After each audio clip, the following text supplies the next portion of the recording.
Hey there, welcome to today's episode. I'm going to be diving in with the Polyend Tracker Plus again, and today I'm really interested in how this performs as a sampler. Now it has a lot of really great features with the built-in synth engines and the ability to sequence all your MIDI gear, that kind of thing, but that's not really what I do. I'm a sample-based guy, I like to make hip-hop, and I figured if we just cook up a little bit of a beat on this thing, we can take a closer look at some of the features, the sample chopping, and hopefully just get a good feel for what this thing can do. We're starting with a brand new project. If you don't know how to do that, you just do File, and then you can select the new project. We've already got one open. I can then hit Song so that we can set the BPM for the project. In this case, its default is 130, but I'm going to set it down to something like 81, 82 BPM. Next, we'll need some samples that we can play around with, and I thought we'd start off putting some drums together. So we're going to go to Sample Loader.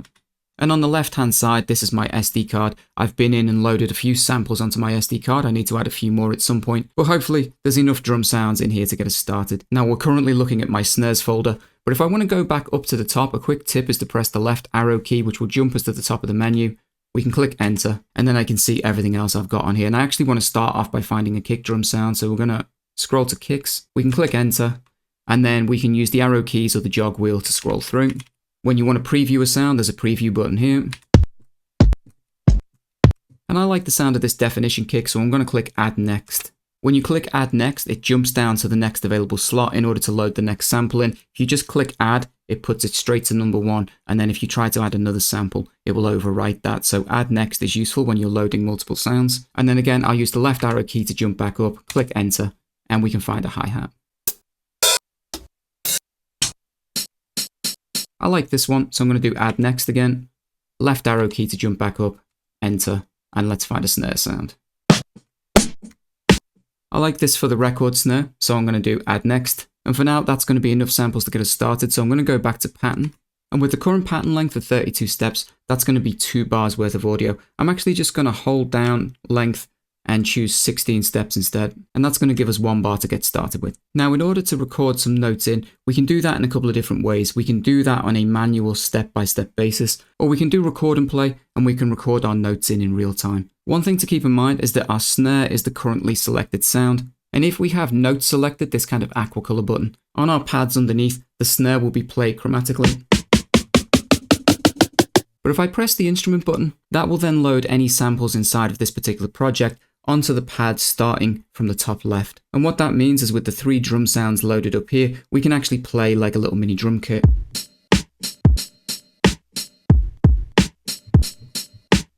Now these particular pads aren't velocity enabled. If you want some velocity variation, then it's going to be a good idea to plug in an external MIDI keyboard, and then you can play using that and get velocity at the same time. There are a couple of things to remember about that. Is inside of config, if we take a look here and we go up to general, if we move over 1 column to the right and then come down to recording options and then enter, this gives us a few choices when we're recording notes in. So only notes is quantized notes, and they will be completely snapped to the step without any velocity or micro timing. Now, if we move down to micro timing, that is essentially like turning quantization off. As you record your steps in real time, it will use the micro timing effects to keep those notes wherever you input them. If we move down to velocity, this will record any velocity from something like a MIDI controller. And of course, with the last step, micro timing and velocity, you will record your micro timing, so no quantization, and also velocity enabled at the same time. Now, because I'm not going to plug in an external keyboard for this one, we're just going to go to only notes, and it will allow me to show you some of the effects options as we go through.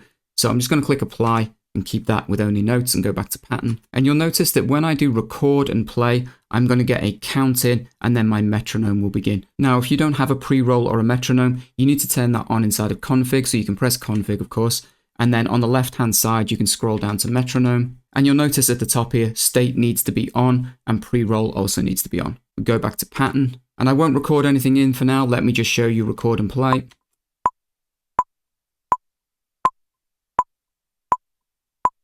You can see that begin to record and go through our steps. So we're going to go back to step 1 because that's where we want to start. So this time we'll do record and play again, but I'll input the notes in real time, our drum sounds.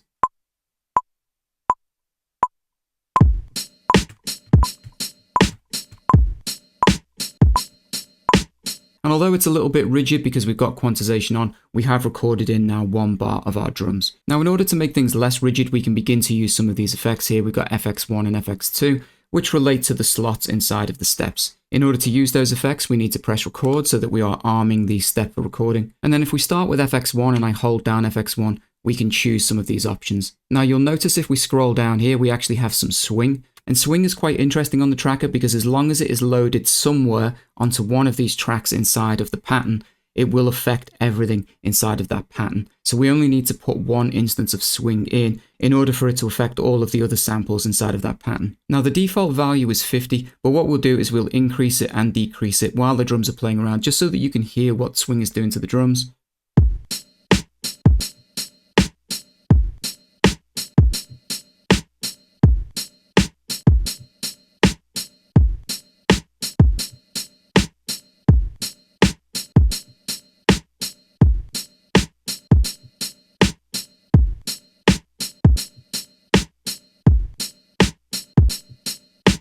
And I think it's 69, that sounds pretty cool. It's adding a nice little bit of swing into those drums. If for some reason you feel like they're still too rigid, you can actually use micro timing on the individual steps in order to shift those notes around a little bit. I know that my snare drums are on step 5 and step 13. Now let's say I wanted to make my snares a little bit lazy on the grid, a little bit behind the grid.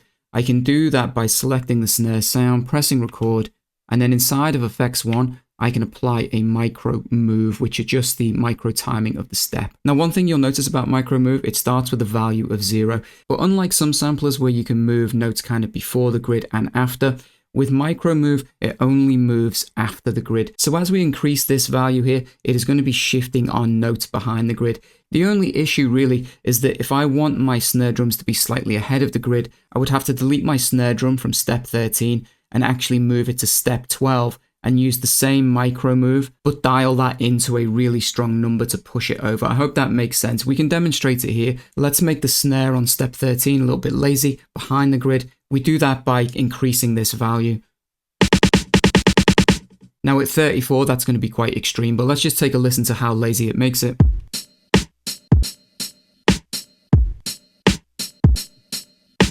Now I wouldn't dial it into that extreme, but let's say we do want to try and have this slightly before the grid. What we can do is we can delete our snare off this step, but watch what happens if I press delete at the moment. All it does is it deletes the effect because that is what is highlighted. We were currently playing with the effect, so when we hit delete, we're not deleting the instrument or the note, only the effect. If we want to delete the instrument, we need to go back up to that step, press instrument, and then delete. And that will delete it from the step entirely. Then I can move up to step 12, so the step before, and I can put my snare drum in. And if we take a listen to that,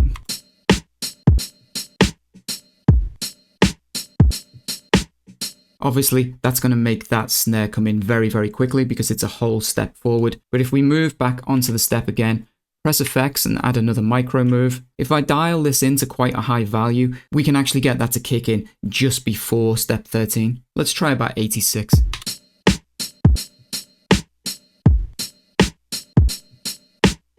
So you can hear hopefully that it almost moves it that full step back to 13, but of course it's ever so slightly ahead of the grid. Now for every single step, we can add independent effects, which I showed you in the last video. And in this case, let's say we don't want all of our hi-hats hitting exactly the same volume. We want to add some variation in there. We can do that by simply selecting the steps with the hi-hats on and applying a new effect. I know my first hi-hat is on step 3. And if you want to preview what is on a step, there is a nice convenient preview button.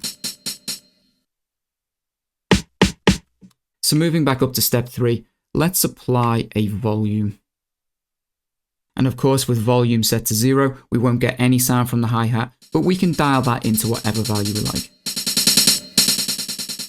Now what's quite useful with the tracker is it does remember what the last effect and the last parameter is that you changed. So if we find our next hi-hat, which we know are 0, 2, so we can just scroll down here. As I turn the jog wheel just once to the right, it's going to put the same effect with the same value in here.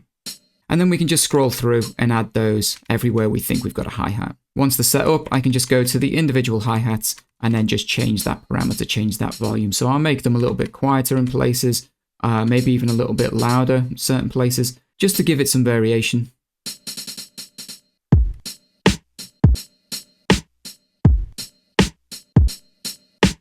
So in terms of just getting a drum loop together, it's a pretty simple process. We can take some drum samples, we can record those manually in real time using the pads, or we could just input them into the steps, and then using some of the effects, We can add a little bit of swing, we can move them off the grid, we can change the velocity, plus anything else that you might want to do in here. You can reverse samples, you can roll samples. There's a really large range of effects that you can apply to your drum loop. Now I'm just going to turn record off again for a second. If we press instrument again, just to make sure we're in this little like drum pad mode, we can take a look at instrument parameters because perhaps there's going to be something else you want to do to the sounds. And if we scroll down to step 1 where we have our kick drum, we can take a look at the instrument parameters. Now for every sample loaded in, we have all of this choice. So we have volume control. So let's say the kick drums are a little loud, or you wanted to pan them left or right.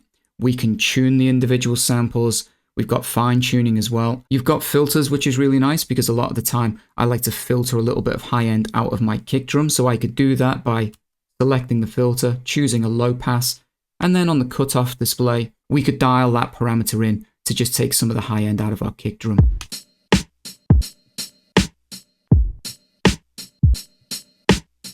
That's pretty extreme, but you get the idea.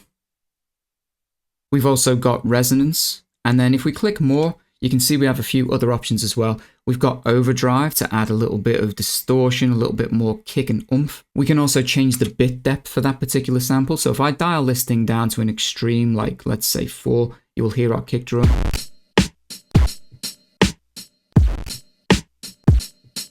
Then we also have a couple of effect sends that go to the master channel. So we've got some reverb and some delay that we can add in. Let's just try a little bit of delay on the kick drum just to see what it sounds like.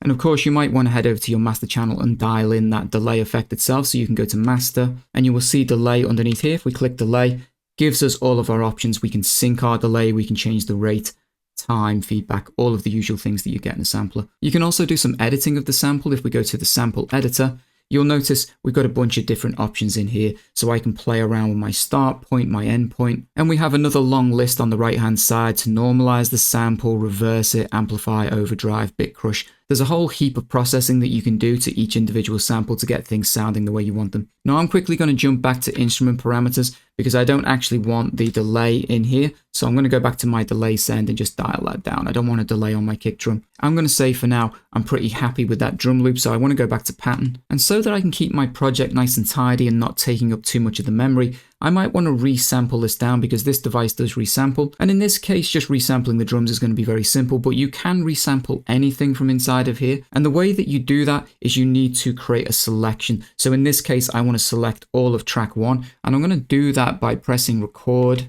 and we're going to do shift and then use the arrow keys and hold that down to select everything inside of track 1. Now, whatever you want to resample from your pattern needs to be selected like this, because when we click more, you will notice it says render selection. If you haven't selected anything, this will not be lit up. So we're going to click render selection, and that's going to allow me to save this as a new drum loop. Now, another great thing about the tracker is that you can name things on this device. So you want to name your tracks, your patterns, you can do all of that. It essentially turns these pads at the bottom here into like a QWERTY keyboard. I'm a terrible typist at the best of times, but you can see they've lit up the F and the J just to give you some idea of where you are. And let's say I wanted to name this, I'm going to put it into caps lock, and then I can see the D is just over to the left-hand side of the F. So we do D, R, and then U is here, M, no, that's spacebar, M is there, and we need to undo that. Let's just do backspace. We're going to do M, which is underneath, and then S here. If we wanted to put a space in, we can do that, just add a space. And then I could say what the BPM is of these drums. So what if we got 82? And then we could add BPM, so we can press space, and then we can find the B, which is here. Our P is here, and then M is underneath. Now, if you click render selection, it puts it into your export folder, and that confused me at first. It took me a minute to find that. What is better to do is to do render and load. This is going to then export those drums. So we're resampling the drums down, and it loads it into our instrument list for us. So now if we go back to our pattern, with everything selected here, as long as it is set to instruments and I click delete, I can delete everything from the pattern. We can then select our new drum loop by using instruments and finding it, drums 82 BPM, it's already selected. And as long as record was enabled on the step, it's already put it in there. If you didn't have record enabled, of course, you can just input that onto the step. But we've now resampled everything to one drum loop. We've put that onto step 1, and it should play just as it was before.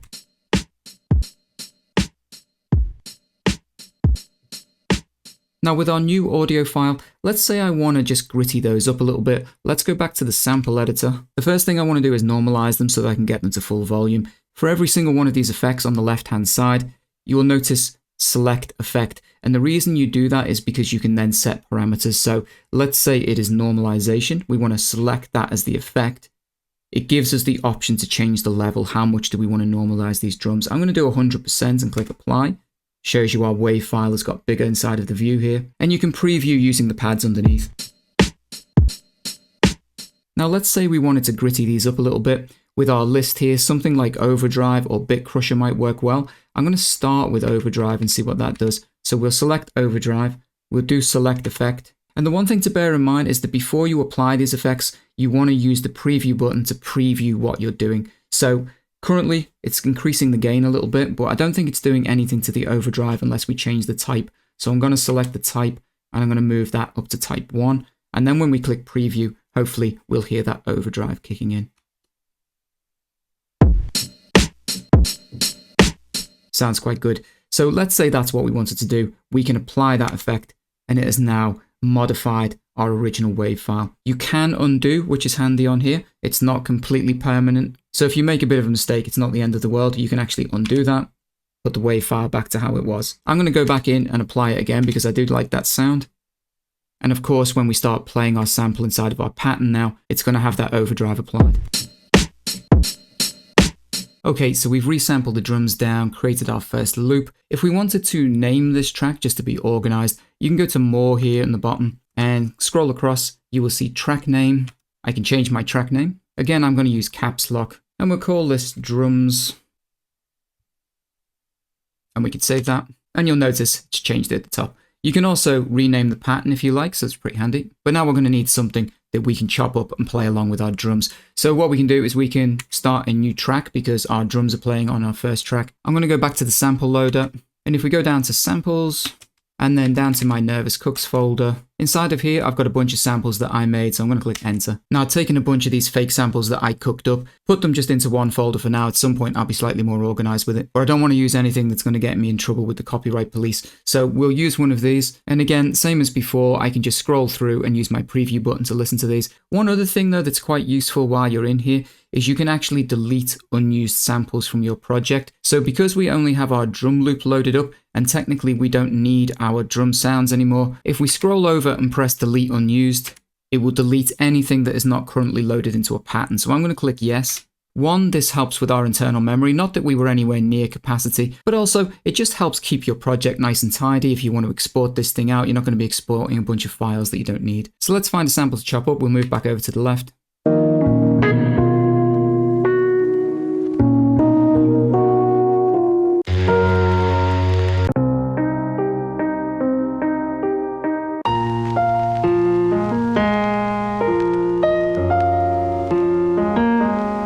I like the sound of this one. I might have used it in other videos, but it's going to be good enough for today's episode. I need to move back over to the right just so that I can pick a slot where to put this sample. And I'm going to click add.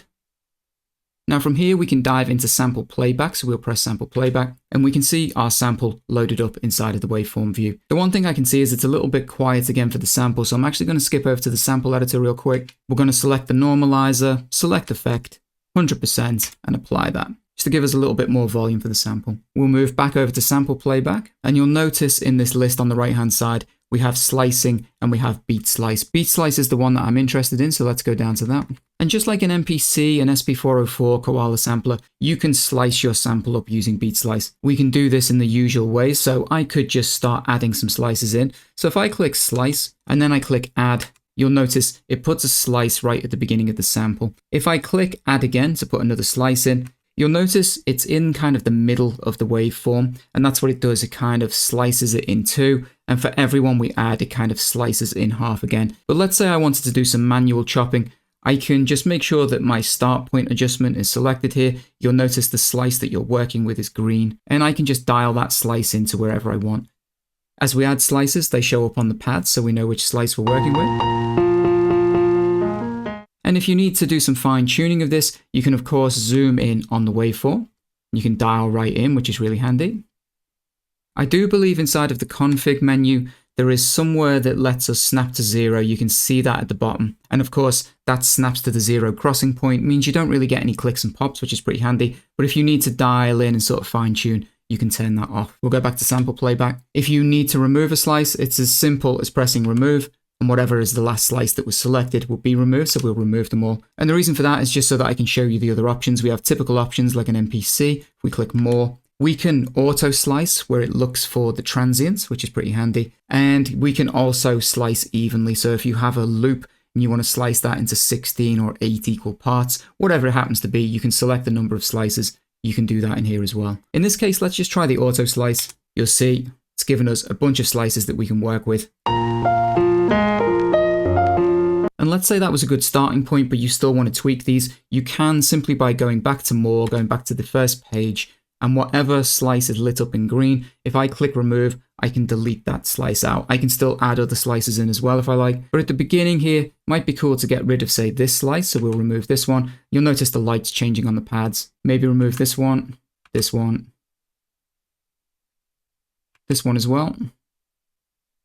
In here, here. And I might just delete this end slice out as well. Now, once the slices are created, they're already in a mute group, so you can only play one slice at a time. And in order to start playing those to the beat, we can just go back to pattern because that is already sliced up now and it's ready to go. Now, you need to make sure you're in note mode. If you press instrument, you're going to go back to the mode where you can listen to any sample that is currently in the project. If we're in note mode, we will hear all of our slices. And you'll notice they don't light up in this view until we press record, and then the slices will appear. So keep that in mind. I'm just going to stop the record for a second while we go into instrument parameters so that we can take a look at messing around with our slices. Just like with any other sample, even if it's in slice mode, we can get access to the overall volume, the panning, and in this case, the thing I'm looking for is tuning, so I can tune all of my samples. And because they're essentially all in the same choke group, if I hit tune and then play, I am tuning all of these at the same time. So if we wanted to pitch them down, we could. And again, if I wanted to add a filter, some delay, reverb, all of the same things that we had in instrument parameters earlier, we can do that here for our sample slices. Now that we've got the samples sliced up and we've pitched them a little bit, we can come back in and follow the steps that we did before. If I want to do this in real time, I can do record and play and just start to put in my sample slices wherever I want them.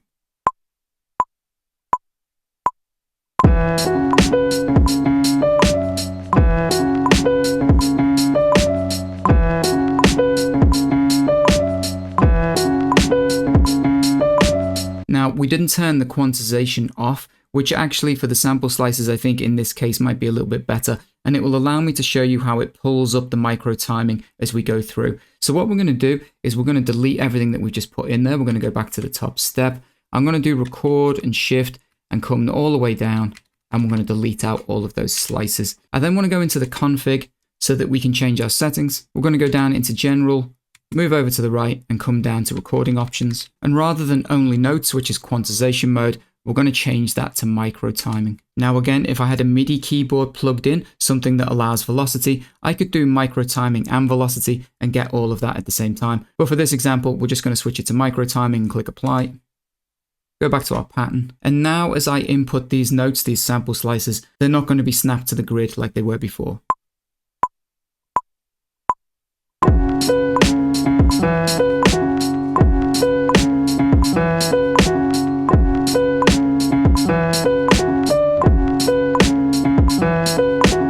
Now there's no huge downside here because again we can use resampling to do what we want, but you will notice that by enabling the micro timing, not using quantization, it does use up one of our effect slots. But we still have all of effect slot 1 that we can use to add other effects in here. Let's say we wanted to reverse the sample as it's playing through, we want to put a roll in, play with the timing, something else. We can still do that for each step that we've got. Now, if I don't think the timing is right for one of these steps because we have our micro timing enabled, I can essentially shift my slices around off the grid by coming down here and just selecting the slices that I want to move and changing that parameter. And I think this particular note feels like it comes in a little bit too quick for me. Would record, make sure that we are with the right effect selected, and I'm going to increase the micro timing of this.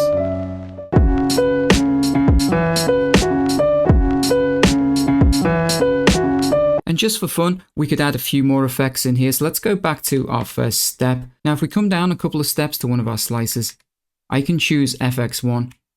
And this time I'm going to put in random notes, which is a really fun way of it choosing random notes and firing off different slices. We need to use the encoder and scroll through and give it a set of notes that it can pick from. I'm going to do it like this.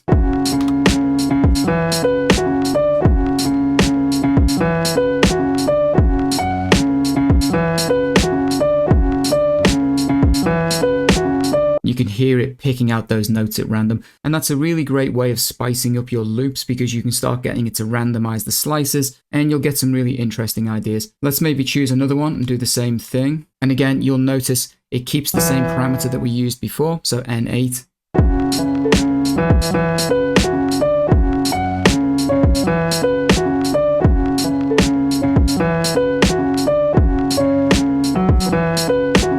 And we're not going to dive into all of the effects, but let's maybe try something else a little bit later on. Let's try here on E2, that is step 11. What we'll do is we'll do FX1, and this time I'm going to do reverse sample playback. You'll notice it has a little direction for the arrows, and as I move the encoder, I can switch the playback of that sample.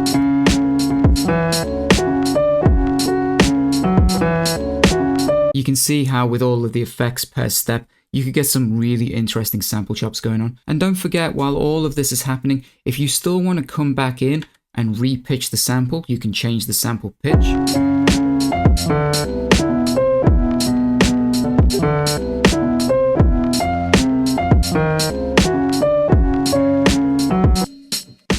I still like -4, but you still have the options to come in and play with that. And we can still always go to sample playback and change the start and end points of the samples as well. We're not limited. We can start moving things around. If we feel like the flow's not right, we need to change something, we can do all of that. Now I'm just going to go back to my pattern. I'm going to move this to the start of our pattern. So we'll move down to step 1. And then I'm going to do shift and select all of these again. And we're going to do the same thing we did before. We're going to go to more and render selection. I'm going to put caps lock on, and we can rename this as chops, or not chips even, chops. Same as before as well, I want to render and load. And going back to the pattern, we can make sure instrument is selected and delete everything out of there. We can now choose our chops. Using instrument, we can make sure that chops is highlighted. That's our new loop. And that has now been put in at the beginning of our pattern.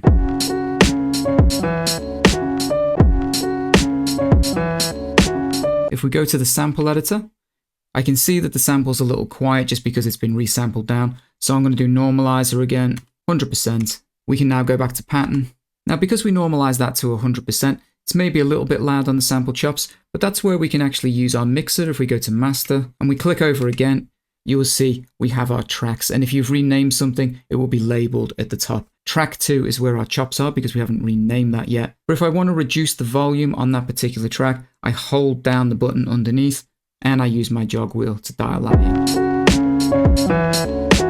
Now I'm going to jump back to pattern because I do want to rename my other track here. We're going to just make sure we don't have record mode on for a second. I'm going to go to more where it says track name. Because we're on track 2, I can do track name and rename track 2. And again, we'll call this chops. So I'm going to make sure the caps lock is on. And now I'm going to move over to track 3.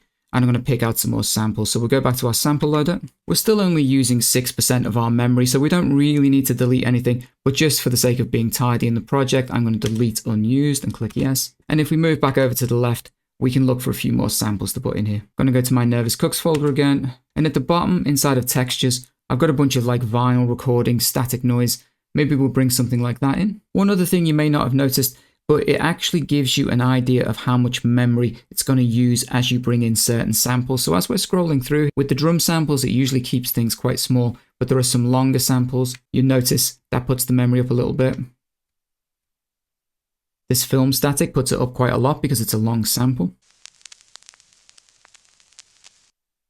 But I like this one, vinyl 1. I'm going to add that into my list, so we need to make sure we go over and select the slot for that. And then we can add that vinyl static noise in. I can then go back to my pattern. And for this particular track, we can add in our vinyl noise. We can see in the top right corner, this is already loaded up. So all we need to do is press record and turn our jog wheel once to add our sample in there. And because that's all we're going to have for this one particular track, because it's a loop and it's going to be using up track 3, I'm going to press record and just go and rename this track as well.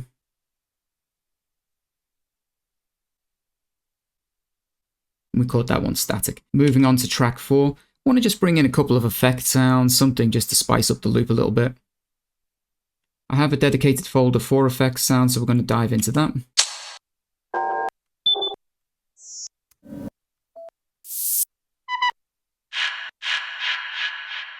I like that sample. I'm going to move over, choose a slot where to put it, and then click add. I think with this sample, I want to change the parameters as well, so I'm going to go to instrument parameters and just play with the tuning as the sample is playing.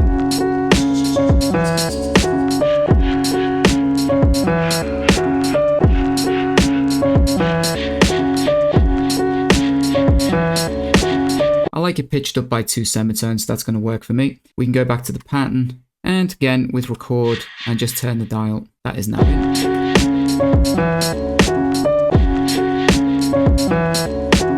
And back in instrument parameters, maybe I want to add a little bit more delay, so I can use the delay send and we can dial in some extra delay on this. And then finally back to pattern. I think the final thing we'll do is we'll put in some kind of vocal sample. Now with the sample recorder open, you've got choices of how you want to bring audio into the device. Just to the left of me off screen is my iPad, where I've got something that I'm just going to pinch from YouTube. I'm using a very simple 3.5 audio cable coming into the tracker, and I'm just going to record a very small piece of this audio. So what I'm going to do is I'm going to press record. What I wanted to show you there first is that if you have a metronome enabled, you will hear that. So if you don't want that on while you're recording, we can just click cancel because we don't want this. We can go back into the config. On the left-hand side, move to metronome and just turn state to off and the pre-roll also to off. Do you think there's life on other planets? Oh, I don't know. Would you like to think about it for a second? Oh, not really. So I just took a small piece from an old interview asking about aliens. I thought it was quite interesting. What I like about it is it's found the start and end point, so all of the dead space here, it will allow us to crop. You can crop that out, and then we can save this. If you need to adjust your start and end point, you can. You can also zoom in, but we're just going to click save. I'm going to call this aliens, so let's find the L-I-E-N and then the S. Click save.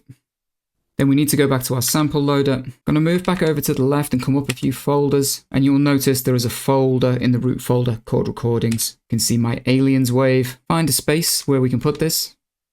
Click add. Then when we go back to our pattern, that sample is good to go. I can see that that's already loaded up, but I just want to play around with it a little bit before we put it into the pattern. We're going to go to the sample editor. I'm going to normalize this like I did before to 100%. Do you think there's life on other planets? Oh, I don't know. And I think what I want is actually only the first part, so I'm going to go to the end and dial in the end point of the sample all the way back to around here somewhere. We can then select crop, apply. Now if we scroll through the effects down to the bottom, you will notice we have a fade out. I just need to move my start point to where I want the fade to begin, and I'm going to move it here because I just want to fade out the tail. So we'll move it like this and we'll click apply. You will notice it's put a fade out on the end of that sample. I need to move the sample start back though because we want the rest of it. Do you think there's life on other planets? And then back in the instrument parameters, I might play with the tune. Do you think there's life on other planets? Just pitch it down a little bit, and using more, I'm going to come along and I'm going to apply a little delay. Do you think there's life on other planets? Of course, we then need to go back to our pattern, hit record, and I'm just going to put that right at the beginning of the loop just to make things easy. Now, because we only have one bar and it's pretty short, of course, we can extend our bars out, we can copy and paste and make things longer. But if I just hit record for a second so that we're not messing around with this thing too much, what you'll notice if we press more and we go back to our main menu here, if I press shift, we get mutes, which is pretty handy. And what that's going to let us do is mute certain elements while the track is playing, which is really good. So let's say we only want this little vocal playing every once in a while. We can use mutes to silence that. Do you think there's life on other planets? And so that's how we can put together a very basic seed, a sketch of an idea. And of course, we can elaborate on that by extending our patterns, switching up our sample chops, and using song mode to create some kind of structure. But I don't want to overcomplicate this particular episode, so I thought we'd leave it there with a few basic elements. Hopefully it's just giving you some insight in how to put some beat together. And in some future episodes, we'll dive further into song mode, looking at the master channel. There's a lot of things you can still do with this tracker in order to take your beat from this particular idea to a finished track. I hope you've enjoyed it. I'm going to play out on the beat. I'll see you guys in the next episode. Do you think there's life on other planets?